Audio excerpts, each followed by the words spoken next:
Kalung antivirus corona buatan Badan Penelitian dan Pengembangan Pertanian atau Balitbang Kementerian Pertanian akan diproduksi massal pada Agustus 2020 mendatang. Hasil penelitian ini diklaim bisa membunuh 42% virus corona jika dipakai selama 15 menit. Sementara jika dipakai selama 30 menit dapat membunuh 80% virus corona. Bagaimana memahami temuan serta klaim narasi seperti ini? Bergabung lewat sambungan Zoom, Pratiwi P. Sudarmono, anggota tim pakar laboratorium gugus tugas COVID-19. Selamat malam, Mbak Pratiwi. Iya. Ibu Pratiwi, selamat malam. Terima kasih, Bu Pratiwi sudah bergabung dengan kita malam ini. Terima kasih, selamat malam. Ya. Assalamualaikum warahmatullahi wabarakatuh. Waalaikumsalam warahmatullahi wabarakatuh. Bu Pratiwi, sebelum lebih lanjut saya menanyakan soal kalung antivirus ini, saya konfirmasi dulu apakah Bu Pratiwi pernah membaca jurnal penelitian soal kalung antivirus ini? Karena kan biasanya sebelum diproduksi massal jumlah jurnal penelitian ini harus dilempar dulu ke publik, Bu. Ya, sepanjang yang saya tahu kalung seperti ini, antivirus seperti ini adalah buatan Jepang ya, yang saya rasa ada di pasar di kita. Oke. Jadi saya belum pernah membaca itu kalau publikasinya dia. Oke, artinya Iya. Bu Pratiwi sendiri belum membaca jurnal tentang hasil penelitian ini yang diproduksi oleh Balitbang Kementan, Bu ya? Oke, Ya, kalau belum. begitu Ya. saya ingin melanjutkan pertanyaan ke Bu Pratiwi. Bagaimana kemudian Bu Pratiwi kita bisa memahami soal adanya kalung antivirus yang digagas pemerintah melalui Balitbang Kementerian Pertanian ini, Bu?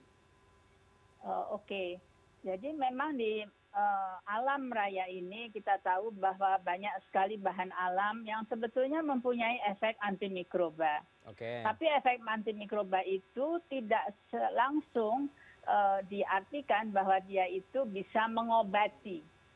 Ya, dia bisa saja dipakai sebagai misalnya antiseptik, misalnya untuk membersihkan permukaan.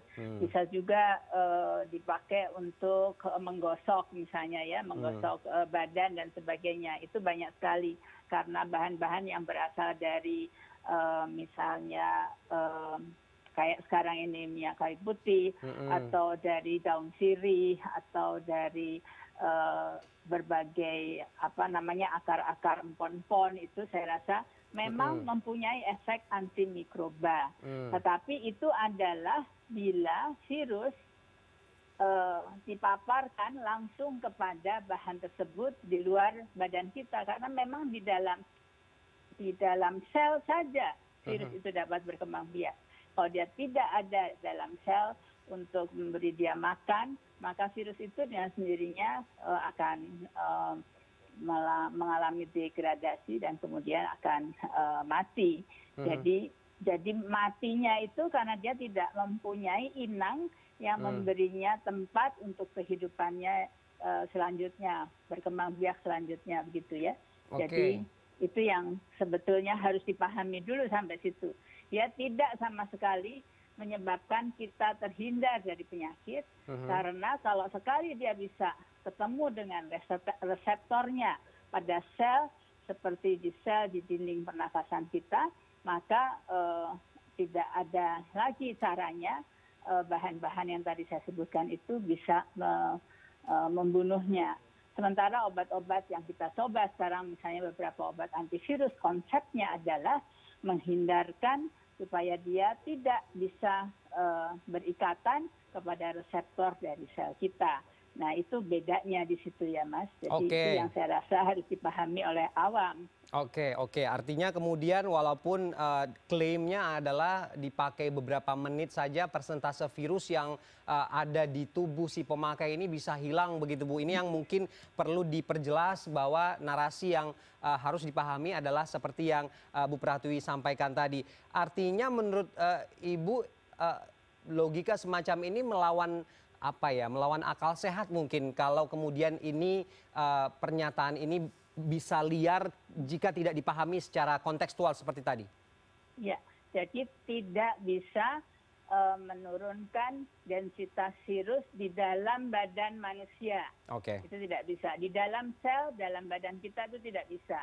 Di luar, sebagai makhluk hidup yang jasad renik, cuma 500 mikron, dia tergradasi memang di luar dengan atau tanpa adanya barang lain pun dia akan terdegradasi. Jadi itu yang harus dipahami. Sementara beberapa bahan seperti klorin, kalau yang di antivirus yang dari Jepang itu kan isinya klorin ya, atau bahan minyak kayu putih yang isinya adalah eukaliptol, itu saya rasa dia memang mempunyai efek daya antiseptik, membunuh jasad renik, tapi sebetulnya dia tanpa itu pun di luar badan kita virus itu juga terdegradasi sendiri.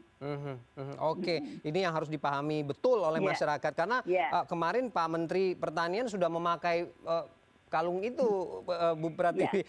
Saya setuju pakai kalung, silakan aja ya. Saya rasa kita sebetulnya bagaimana cara kerjanya memang harus terus dicari atau diungkap. Tapi tetap pakai masker.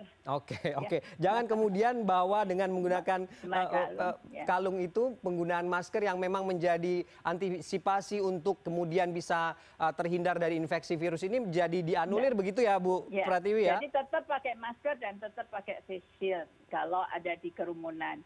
Jadi saya rasa pakai kalung ya silakan saja. Oke. Jadi artinya kemudian imunitas juga menjadi salah satu hal yang harus dijaga oleh tubuh. Betul. Agar kemudian infeksi virus ini tidak begitu gampang menginfeksi setiap orang, begitu ya Bu Pratiwi ya? Iya.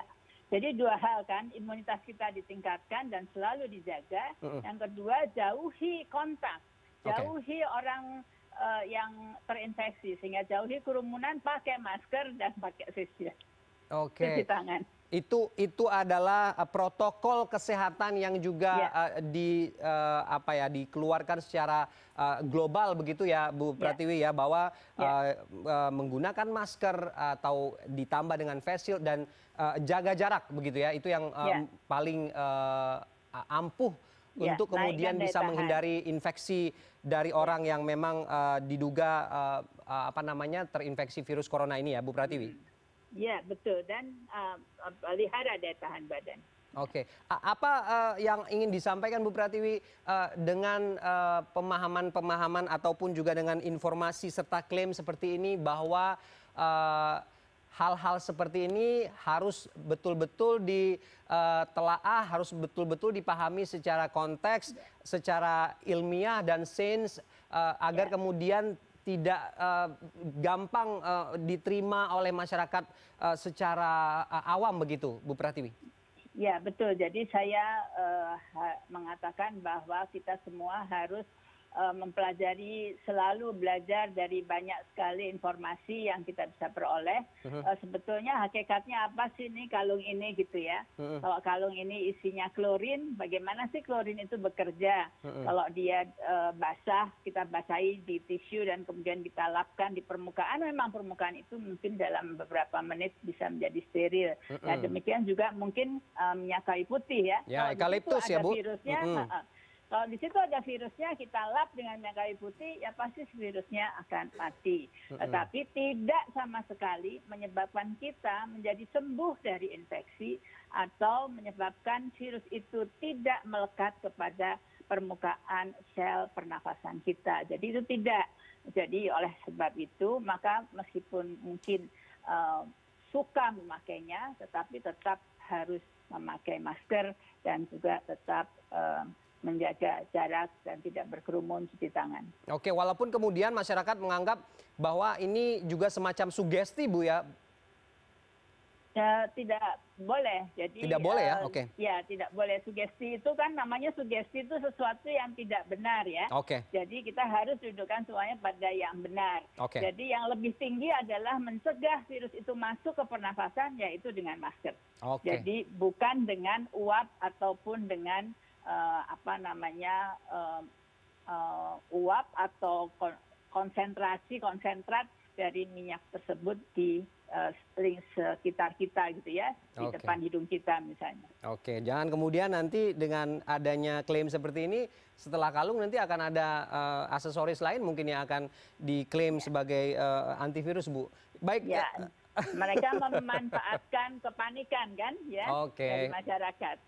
Oke. Baik, terima kasih Ibu Pratiwi P. Sudarmono, anggota tim pakar Laboratorium Gugus Tugas COVID-19 sudah bergabung dengan kita malam hari ini memberikan perspektifnya tentang pro kontra kalung antivirus COVID-19.